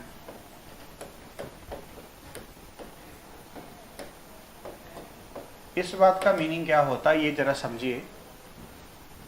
Remote based login का मतलब क्या होता है? मान लीजिए कि आप अपने घर में बैठे हैं और आपसे कोई काम हो नहीं रहा, तो आप मेरे को फोन करके बोलते हैं कि सर ये काम तो हमसे हो नहीं हो रहा, हम क्या करें? मैं बोलूंगा एक सॉफ्टवेयर आता है एनीडेस्क, आप उस सॉफ्टवेयर को डाउनलोड करिए और उसका कोड मेरे साथ शेयर करिए।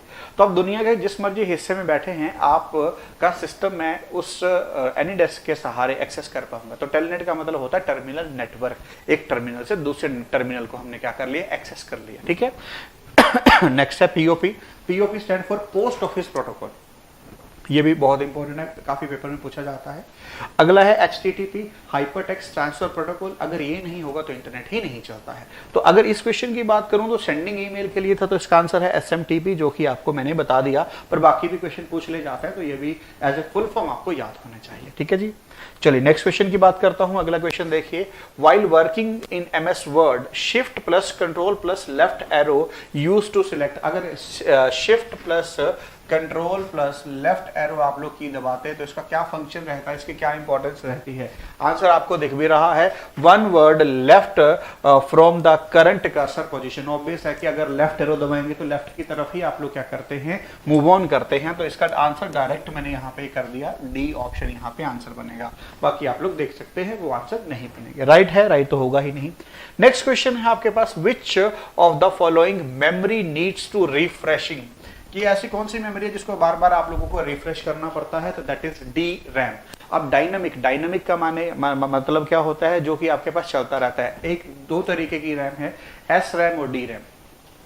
S माने स्टैटिक रैम, स्टैटिक का मतलब क्या है, रैंडम एक्सेस मेमोरी। स्टैटिक जो है वो रुका हुआ है, डायनामिक का मतलब है जो रन टाइम है, वो जो चलता रहेगा। तो नाम से भी यहाँ पे क्लियर हो रहा है, DRAM means dynamic random access memory, जो कि हर बार आपके पास क्या होता रहेगा, चेंज होता रहेगा। चेंज होने का मीनिंग है यहाँ पे रिफ्रेश होना। So answer is DRAM।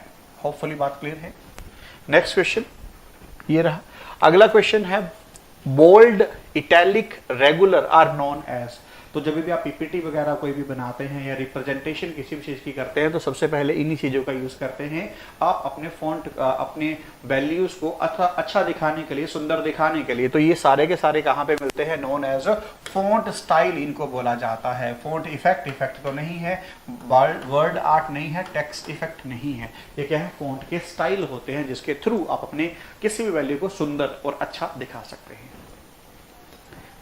Next question, अगला क्वेश्चन है आपके पास, what is the result of MS excel formula. अगर इस फॉर्मूला को आप लोग लगाते हैं तो MS एक्सेल में इसका रिजल्ट क्या आएगा, यहां पे समझते हैं। अब देखिए फॉर्मूला है आपके पास, is equal to some bracket start 2 - 3। ये जो साइन है ये रिप्रेजेंट करता है, ये पावर है 2 की, कोमा 9। अगर मैं यहाँ पे इसको सॉल्व करता हूँ तो is equal to some bracket में आपके पास 2 माइनस इसका 3 का स्क्वायर करा तो कितना आ गया, 9,9 आपके पास। अगर इसे आगे फर्दर सॉल्व करते हैं तो इसका मीनिंग क्या हुआ, अब 2 - 9 तो मतलब -7 आ गया और आपके पास 9। तो अब आपके पास यहाँ पे सम था तो इसका मतलब था इज इक्वल टू ब्रैकेट में -7 + 9। तो जैसे इसे सॉल्व आप लोग करेंगे तो पॉजिटिव का वैल्यू बड़ा है, माइनस का छोटा, तो रिजल्ट इज पॉजिटिव में 2। So answer is 2। Hopefully this thing is clear to all of you guys. ठीक है, चलिए नेक्स्ट क्वेश्चन। अगला क्वेश्चन जो है वो ये रहा आपके पास, the specification for a laptop including the term 256 GB, what would this refer to. अब 256 GB जो है वो किस चीज को रेफर कर रहा है, सॉलिड स्टेट ड्राइव को, रोम को, ग्राफिक कार्ड या रैम को। ऑब्वियस है रोम आप लोग इतना नहीं लेते हैं, ग्राफिक कार्ड इतने आपकी रिक्वायरमेंट नहीं है, या बहुत बड़े प्रोफेशनल आप नहीं हैं तो, और रैम का भी इतनी जरूरत आपको नहीं है। तो ये सॉलिड स्टेट ड्राइव है क्या, कई बार क्वेश्चन ऐसा भी आता है, but is the full form of SSD। Hard disk को जिसने रिप्लेस किया था उसको बोला जाता है सॉलिड स्टेट ड्राइव। आज की डेट में इसी का ही जमाना चल रहा है। तो होपफुली ये बात भी आपको क्लियर है। तो आज के क्वेश्चन यहाँ पे खत्म होते हैं, मिलते हैं आपसे नेक्स्ट हफ्ते और अगले क्वेश्चन आपके साथ डिस्कस करेंगे। जुड़ने के लिए बहुत बहुत धन्यवाद, thank you. Hello everybody, welcome to Gyanam. हाँ जी, आज आप पेपर डिस्कस करते हैं कि किवें आप इस पेपर ਨੂੰ ਚੰਗੀ ਤਰ੍ਹਾਂ ਅਟੈਂਪਟ ਕਰ ਸਕਦੇ हैं। पहला question is related to what, group of words. Coding decoding which एक टाइप है जिहदे विच आपां नूं किया गया है कि आपां की दसना है विच of the following mean she in that code. मैं सब तो पहला की देखदी है कि मैं तो पूछया की है, मैं तो शी दा कोड पूछया है। ठीक है, शी किथे आ रहा है, फर्स्ट लाइन विच आ रहा है she is beautiful, second line which है गुड एंड ब्यूटीफुल, अगली तीसरी लाइन विच की है ही इज गुड। मतलब मैनू शी तक किते नहीं मिलिया, सिर्फ पहली लाइन नू छड्ड के। मैं की करूंगी, मैं ये दोनों की हेल्प तो शी दा कोड कड्डूंगी। आपां की करांगे, आपां देखांगे कि इज इत्थे है, इज इत्थे है ना। ये दोनों लाइनां नूं मिला के अपने कोल की बनदा है, OS कॉमन निकलदा है। उस तो बाद इत्थों मेरे कोल ब्यूटीफुल दा कोड आ जाऊगा। इत्थे की कॉमन निकलदा है, टा। ਤੇ ਬਚਿਆ ਕੀ NOD she ਦਾ ਕੋਡ ਕੀ ਬਚਿਆ NOD नहीं है ऑप्शन विच तो answer is none of these है ना। नेक्स्ट देखो अगला क्वेश्चन की है डिक्शनरी ऑर्डर विच आपां अरेंज करना है। सब तो पहला तो ई वाले आएंगे सारे ई वाले है फिर सारे ही ए वाले है उस तो बाद सी वाला 3 मतलब 5 पहला आऊगा। आंसर इज डी ऑप्शन में पूरा नहीं चेक कर दी जो अपने SI दा कांस्टेबल दा है ना पेपर होए ਉਹਨਾਂ ਵਿੱਚ ਵੀ ਰੀਜ਼ਨਿੰਗ ਦਾ ਲੈਵਲ ਬਹੁਤ ਜ਼ਿਆਦਾ ਔਖਾ ਨਹੀਂ ਸੀ ਕੈਲਕੂਲੇਸ਼ਨ ਬੇਸ ਸੀ। ਅਗਲਾ ਕੁਐਸਚਨ ਸੀਰੀਜ਼ ਦਾ 11 13 15 17 +2 हो रहा है +2 करके क्या होगा S 17 13 -4 I -4 5 -4 -4 A ठीक है 26 24 22 20 18 SAR क्लियर। नेक्स्ट अगला प्राइम नंबर क्या होगा 13। हाँ जी if Tuesday falls on 4th of the month अगर 4 नो ट्यूसडे है पूछा कि then which day will be fall 3 day after 24th मतलब आप 27 नु दसना है कि की आऊगा है ना।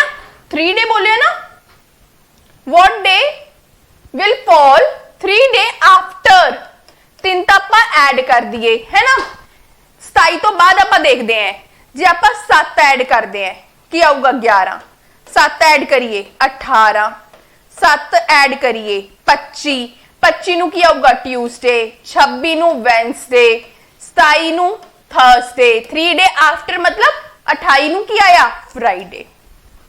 ਹਾਂਜੀ ਕੀ ਦੱਸਣਾ ਆਪਾਂ ਜੇ ਸ਼ੂਜ਼ ਲੈਦਰ ਤੋਂ ਬਣਦੇ ਹੈ ਤਾਂ ਹਾਈਵੇ ठीक है जी answer is C. Analogy classification का कोई इलाज नहीं है तुहानू जीके आनी चाहिए है। Pointing to women in photograph man ने कहा की किया मैन ने किसनू pointing to women in photograph this women is the wife ए वाइफ है किसे दी वाइफ ऑफ की दी वाइफ है father of my wife's brother speaker कौन है मैन मैन दी वाइफ दे ब्रदर दे फादर दिए वाइफ है ठीक है जी वाइफ ही लिखे ना इज द वाइफ पूछा की वुमेन की लगती है पर्सन दी की लगी मदर इन लॉ सौखा ही सी काम। अगे एक क्लास विच बॉयज है one boy is 19 from both the end total कटना है left plus right -1 19 plus 19 -1 that is की बोलोगे 37 है ना। ये तो अगे नहीं गया थोड़ी बहुत दिक्कत आ जाती है कई बार। हाँ जी Kamala 10th from left Vimala 12th from right जे आप प्लेस नू चेंज कर दिए Kamala Vimala Kamala Kamala 16th from left What is the position of Vimla from right? की करोगे इत्थे टोटल कर लो लेफ्ट प्लस राइट -1 की आऊगी 27 है ना। ते इसनू चेंज कर लो राइट विच किवें करोगे total +1 minus left that is 18th from right. हाँ जी साइलोजिज्म नो पेपर कोई भी पेपर की नहीं है की कहोगे पेन नहीं है साइलोजिज्म चंगी तरह करना है नो पेन इज पेंसिल ठीक है जी पेंसिल नहीं है ऑल इरेजर पेपर लो जी सम पेपर इरेजर बिल्कुल जी नो पेंसिल इरेजर पेंसिल ते इरेजर दा कोई लेना देना नहीं तो गलत नो पेन इज इरेजर जे सारा दा सारा पेपर पेन नहीं है तो इरेजर भी पेन नहीं है जे सारा दा सारा इरेजर पेन नहीं है तो पेन भी इरेजर नहीं है। All paper, paper eraser paper है, पेपर इरेजर नहीं है। ठीक है जी, आंसर 1 and 3 फॉलोस, जो कि ऑप्शन च नहीं दिख रहा, that's why answer will be none of these.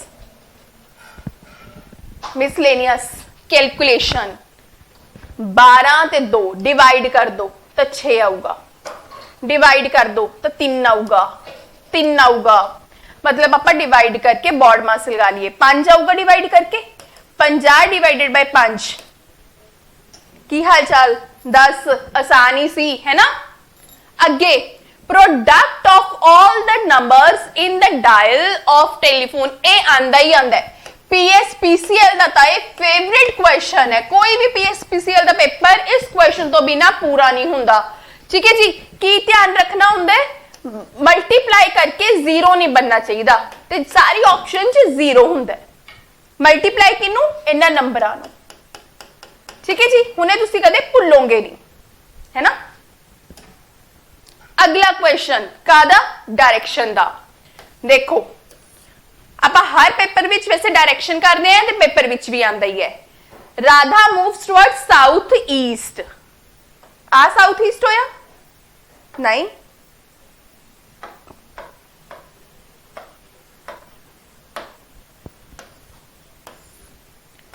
North south east west, आह ईस्ट होया है ना, south east. Distance of 7, then moves towards west, लो जी, distance of 14, ओके। उस तो बाद नॉर्थ वेस्ट, ए नॉर्थ वेस्ट होया, कितना डिस्टेंस 7, ठीक है जी। फिर दोबारा तो किस वाल गया, ईस्ट वाल, ते 4 चलिया है ना, जे आह 14 तो आ भी 14, 4 चल लिया, बाकी कितना बचिया 10। आसान क्वेश्चन सी, पर पंजाब है जे पेपर क्वेश्चन बंद है। Which number is in all the geometrical figure, 4 number एहो जाए जो सारे ज्योमेट्रिकल फिगर विच एग्जिस्ट करता है। हाँ जी, लास्ट विच मैं तुहानू यही कहना चाहूंगी, तैयारी चंगी तरह करो, पेपर औखा नहीं आंदा, प्रैक्टिस दी लोड़ हुंदी है। All the very best, thank you. Hello दोस्तों, स्वागत है आप सबका ज्ञानम के ऑनलाइन लर्निंग प्लेटफॉर्म पर। और आज की इस सेशन में हम डिस्कस करने वाले हैं आपके मॉक टेस्ट का क्वांट के पार्ट का कंप्लीट सॉल्यूशन। तो स्टार्ट करते हैं हमारे फर्स्ट क्वेश्चन के साथ। देखिए क्या बोला गया है, फर्स्ट क्वेश्चन में क्या कह रहा है, 2 batches containing 100 and 160 tourists arrived to see a fort. Each of the 2 batches is divided into group of equal size to be accompanied by a guide. What is the largest possible number in each group so that the batches are equal? देखो जब भी अगर इस type का question आपके सामने आए ना, कि कोई भी आपके पास 2 नंबर या 3 नंबर है और वो कह रहे हैं कि उनको इक्वल पार्ट्स में डिवाइड करना है, तो उस केस में हम क्या लेते हैं, एचसीएफ लेते हैं। क्या लेते हैं, एचसीएफ। और 10 और 160 का एचसीएफ क्या होगा, 20। मतलब 20 वो नंबर है जो दोनों नंबर्स को कंप्लीटली आपका डिवाइड करेगा। तो ऑप्शन ए इस क्वेश्चन का राइट आंसर है। सिर्फ ये क्वेश्चन इतना सा था, इससे ज्यादा इस क्वेश्चन में आपको कुछ भी करने की जरूरत नहीं पड़ने वाली है। चलिए उसके बाद बढ़ते हैं नेक्स्ट क्वेश्चन की तरफ। क्या कह रहे हैं, A can do a piece of work in 80 days, कि ए किसी वर्क को 80 डेज में कंप्लीट करता है। He work at it for 10 days and then B alone finish the work in 42 days. देखो अगर वो 1 डे की बात करें तो कितना वर्क करेगा, 1/80, और उसने 10 डेज के लिए वर्क किया, तो मतलब हम कह सकते हैं कि उसने 1/8 वर्क कर दिया, और उसके बाद जो रिमेनिंग वर्क है मतलब 7/8, और ये 7/8 वर्क 42 डेज में कंप्लीट किया किसने, बी ने। मतलब वो 7 वर्क कर रहा है कितने डेज में, 42 डेज में, तो 1 वर्क कितने में करेगा, 1 वर्क कितने में करेगा, 7 × 6 हो रहा है, तो यहां से कंप्लीट कितने में करेगा, × 6 करो, 48 डेज में कंप्लीट करेगा। कितने डेज में कंप्लीट करेगा, 48 डेज में। अब वो कह रहे हैं कि अगर ये दोनों मिलकर काम करें तो काम कितने दिन में पूरा होगा। देखो ए करता है 80 डेज में, बी करता है आपका 48 डेज में। अगर इनका एलसीएम लेंगे तो एलसीएम क्या हो जाएगा, 240। तो ए की एफिशिएंसी क्या है, 3, और बी की एफिशिएंसी क्या है, 5। तो डिवाइड बाय 8 करो, 30 डेज में दोनों मिलकर भी इस काम को कंप्लीट कर देंगे। चलिए उसके बाद बढ़ते हैं आगे नेक्स्ट क्वेश्चन। नेक्स्ट क्वेश्चन में क्या कह रहा है, two train A and B start from station X and Y towards x and y and x respectively. After passing each other, they take 4 hours 48 minutes and 3 hours 20 minutes to reach y and x respectively. If train A is moving at 45 km per hour, then the speed of train, देखो यहां से सीधा सा relation होता है आपका speed और time का, time of B divide by time of A। ठीक है, सिंपल सा ये रिलेशन है। और ये क्वेश्चन बहुत, हर बुक में ये क्वेश्चन है, हर जगह ये क्वेश्चन पूछा, बहुत बार पूछा जा चुका है। और इसका आंसर भी मैं आपको बता देता हूँ, यहाँ वैल्यूज पुट करने के बाद इस क्वेश्चन का आंसर क्या होगा, 54 होगा। ठीक है, सिंपली आपको बस वैल्यूज पुट करनी है। A man sells 320 mangoes at the cost of 400 mangoes. कि 320 का जो सेलिंग प्राइस है वो किसके इक्वल है, 400 के कॉस्ट प्राइस के इक्वल है। ठीक है, अगर यहां से देखो इनका रेशियो हम बना लें, 0 से आप 0 कैंसिल करो, 8 से डिवाइड करोगे 4 और 5।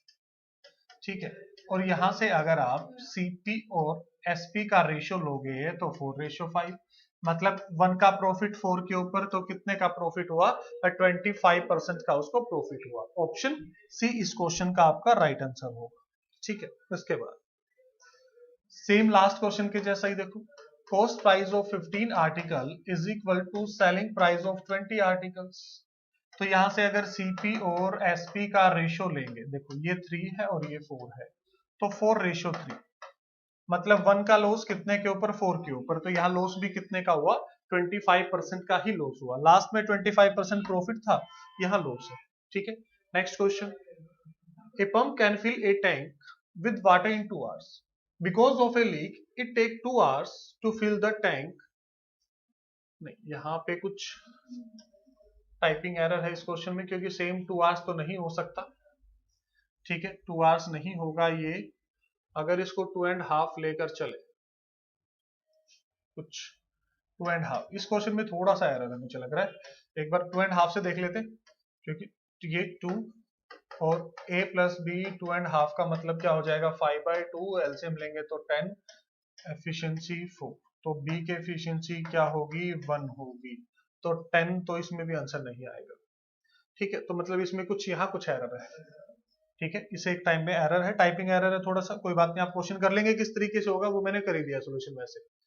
An ore contains 12% copper, how much kg of ore is required to get 69 kg। देखो अगर टोटल वेट का 12% कॉपर है तो x का 12% किसके इक्वल आना चाहिए, 69 के इक्वल आना चाहिए। तो ये कितना मिलेगा, देखो 3/25 of x is equal to 69, इससे डिवाइड करो 23, तो x की वैल्यू क्या आ रही है आपकी, 23 इंटू 25, दोनों को मल्टीप्लाई करो तो कितना आ जाएगा, 575। ऑप्शन बी, ऑप्शन बी इस क्वेश्चन का आपका राइट आंसर होगा, ऑप्शन बी।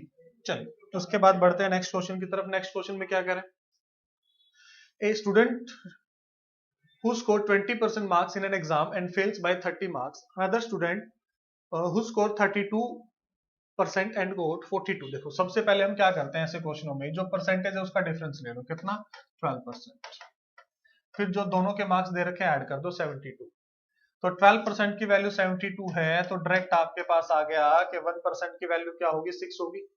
1% की वैल्यू क्या होगी, 6। The percentage of marks required to pass, pass होने के लिए देखो कितने नंबरों से फेल हुआ था, 30 नंबरों से, तो 6 गुना 5, 6 इंटू 5 30, तो यहाँ भी कितना होगा 5, मतलब वो 5% मार्क्स से फेल हुआ था, 20% लिए थे और 5 से फेल हो गया, तो पासिंग कितने होंगे, 25 होंगे, कितने, 25 होंगे। चलिए नेक्स्ट क्वेश्चन क्या कह रहे, the perimeter of 2 squares are 24, तो डिवाइड बाय 4 करें तो जो पहला स्क्वायर है उसकी साइड क्या होगी, 6 होगी, इसको डिवाइड बाय 4 करें दूसरे स्क्वायर की साइड क्या हो जाएगी, 8 हो जाएगी। The perimeter of the third square equal in area to the sum of square, इसका एरिया क्या होगा, 6 का स्क्वायर, इसका एरिया क्या होगा, 8 का स्क्वायर।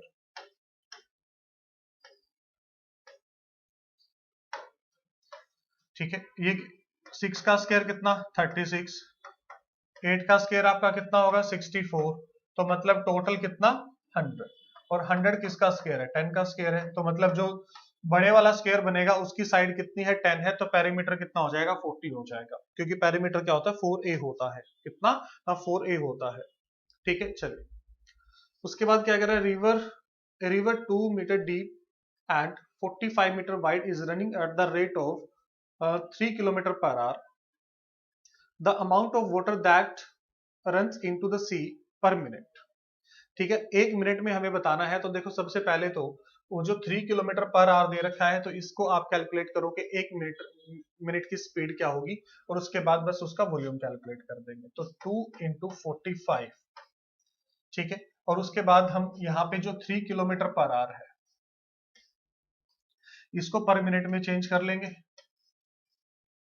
ठीक है, डिवाइड बाय 60, ठीक है, डिवाइड बाय 60 करके इसको चेंज कर लेंगे। हाँ बस, पर मिनट पूछा है तो पर मिनट उसमें कितना पानी फ्लो हुआ था वो आपका यहां से आंसर आ जाएगा। चलिए उसके बाद the speeds of 3 cars are in the ratio 3:5, the ratio between time taken by them to travel the same distance. Speed और टाइम इनवर्सली प्रोपोर्शनल होते हैं, तो इस पहले के लिए इसको छोड़ देंगे, तो 4 इंटू 5 20, फिर 4 को स्किप करेंगे 15 और फिर 12, तो 20, 15 और 12 ऑप्शन डी इस क्वेश्चन का राइट आंसर होगा, ऑप्शन डी।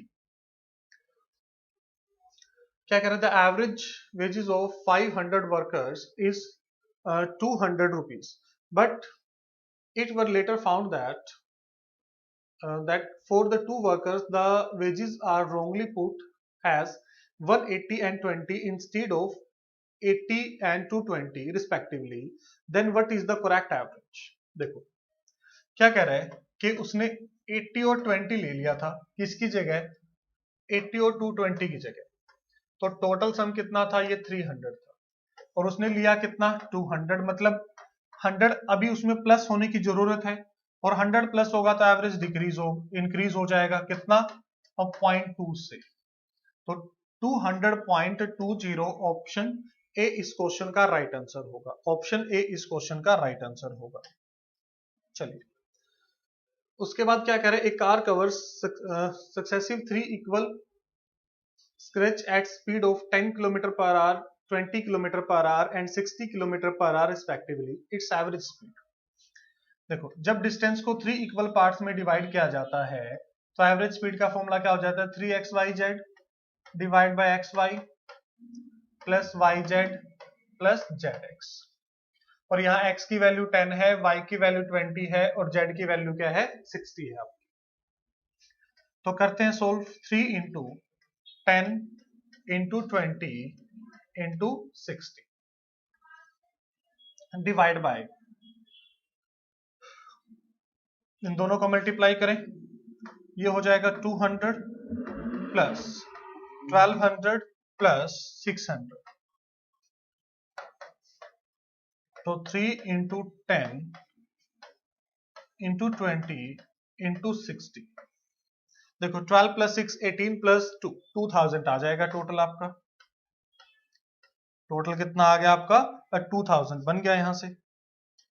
अब देखो इसको सॉल्व करेंगे, जीरो से ये जीरो कैंसिल, इस जीरो से ये जीरो कैंसिल, और इससे ये कैंसिल, और 2 से 2 कैंसिल, तो 6 इंटू 3 18, 6 इंटू 3 18, ऑप्शन ए इस क्वेश्चन का आपका राइट आंसर आ जाएगा, option A.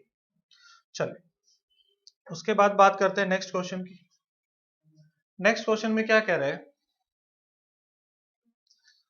A B and C contract a work for 550 rupees. Together A and B are to do 7/11 of the work. The share of C. देखो अगर 7/11 work ये A plus B ने किया है, तो देखो अगर टोटल वर्क आपका,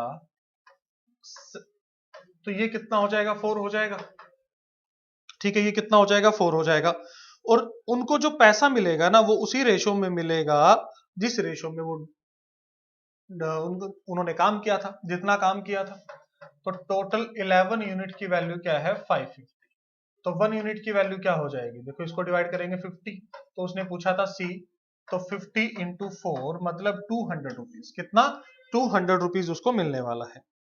बीच में क्वेश्चन जो हमारा रहा था उसका एक बार हम चेक भी कर लेते हैं कि जो स्टेटमेंट में एरर था, तक एक बार अगर मिल जाता है तो ठीक है। उसके बाद after 5 years the age of a father will be thrice the age of his son after 5 years, whereas 5 years ago he was 7 times. 5 years ago 7 times, 7:1 होगा, तो प्रेजेंट एज कैलकुलेट करनी, और after 5 years will be thrice 3:1 है। देखो इसमें total जो difference बनेगा वो कितने का बनेगा, 10 का बनेगा। टोटल जो डिफरेंस बनेगा वो कितने का बनेगा आपका, 10 का डिफरेंस बनेगा। तो यहां से देखो, देखो ये डिफरेंस कितना है 6, ये डिफरेंस इसमें कितना आ रहा है आपका 2 आ रहा है। तो इसको सेम कर लो, यहाँ 3 से मल्टीप्लाई करो कि अगर पहले रेशियो 7:1 है तो ये कितना हो जाएगा 9:3। मतलब 2 यूनिट की वैल्यू क्या है 10, तो 1 की वैल्यू 5। तो ये 5 years एगो उनका जो एज का रेशियो था वो 35 और 5 थी, ठीक है। प्रेजेंट एज ऑफ फादर 35 + 5 कितना हो जाएगा 40 हो जाएगा। 35 + 5 कितना हो जाएगा 40 हो जाएगा। चलो हाँ, जो देखो जो पाइप वाला क्वेश्चन हम कह रहे थे चलो उसको लास्ट में ही कर लेंगे, मिल गया है उसका आंसर, वो 2 1/3 होगा, वहां पे वो 2 1/3 होगा। चलो लास्ट क्वेश्चन यही था हमारा, तो देख लेते हैं वो कितना होगा, 2 1/3 होगा।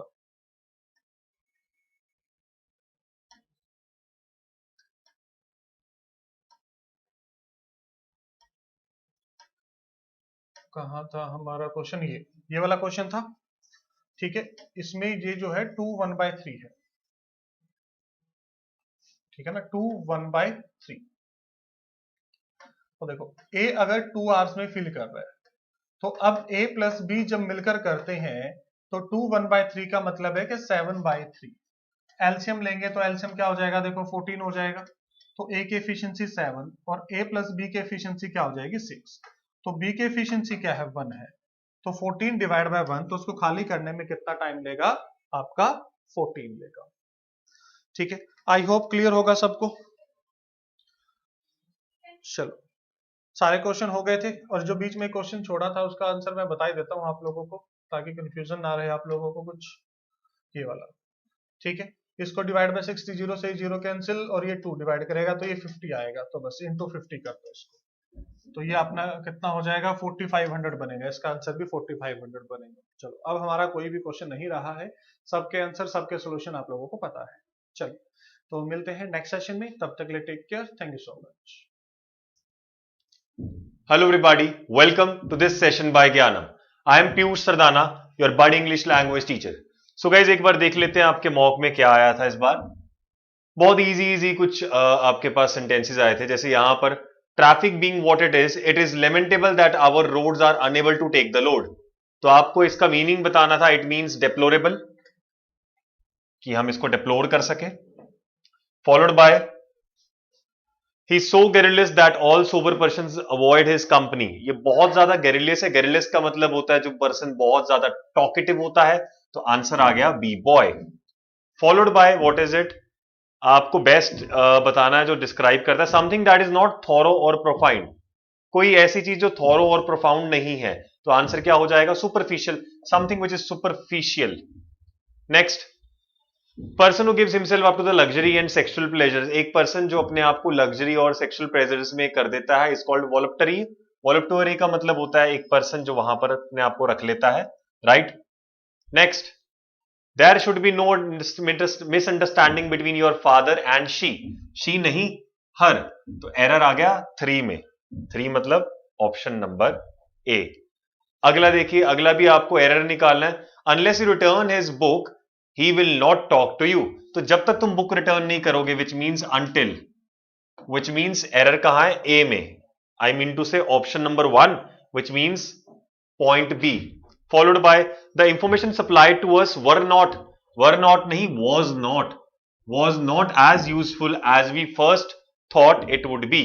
तो 2 में एरर हुआ, which means option number C हो गया। followed by, इसमें आपको बताना है कि कौन सा करेक्ट है। If I followed his instructions I could have averted the mishap. अगर मैंने फॉलो की होती तो मैं एवर्ट कर देता, if I had followed. Once his crime was discovered, he had no option but to come clean. To come clean, clean का मतलब होता है कि कन्फेस कर देना, जो जुर्म आपने किया है उसको कन्फेस कर देना, मान जाना, मैंने क्राइम को कन्फेस कर दिया। Next, it was nearly 2 hours before day break. इसमें आपको बताना कौन सा करेक्ट है, आप इसको चेक कर ले, RPQS को पहले। कहता स्ट्रीट्स जो थी डिजर्टेड थी, साइलेंट थी क्योंकि बिल साइक्स वहां से निकला था। फिर उसके बाद P लगा रहा है, व्हेन ही रीच्ड, अब बिल साइक्स के लिए ही लगाया, बिल्कुल सही। Q में फिर ही लगाया, बिल्कुल सही। S, ही ऐसा किया और नैन्सी वॉज लाइंग, लाप, बिल्कुल सही। Answer is A। तो ये डायरेक्ट ही बन गया, बिकॉज डायरेक्टली आप नाउन प्रोनाउन का जो कॉम्बिनेशन है वो देख सकते हैं। Caste system is a unique institution inherent in Indian culture. S, its existence, its मतलब कास्ट सिस्टम का प्रोनाउन लगा है। Q, it survived many upheavals in our. P, it is a successful expression. R, it played an important role in the, ठीक है, बिल्कुल सही। तो SQPR, answer is option A। Followed by idiom phrase, it will be wise on your part to let the bygones be bygones। तो bygones be bygones का मतलब होता है पुरानी बातों पे मिट्टी डालो और खत्म करो, which means something that ignores it। He's a strange fellow, it is very difficult to deal with him, it seems that he has a bee in his bonnet। bees in his bonnet का मतलब होता है एक objection जिसके बारे में आपको पता है, लाइक मेरे काफी ऑब्जेस्ड हूं मैं इस चीज करके। नेक्स्ट, यहां पे आपको एंटोनिम्स बताने, एंटोनिम्स का मतलब होता है opposite word. The word is profound, profound का ऑपोजिट हो जाएगा superficial, something which is superficial for us. Followed by I dash rather die than beg, I would rather die than beg, fill up thigh, there we go with it। I hope you enjoyed it, thank you।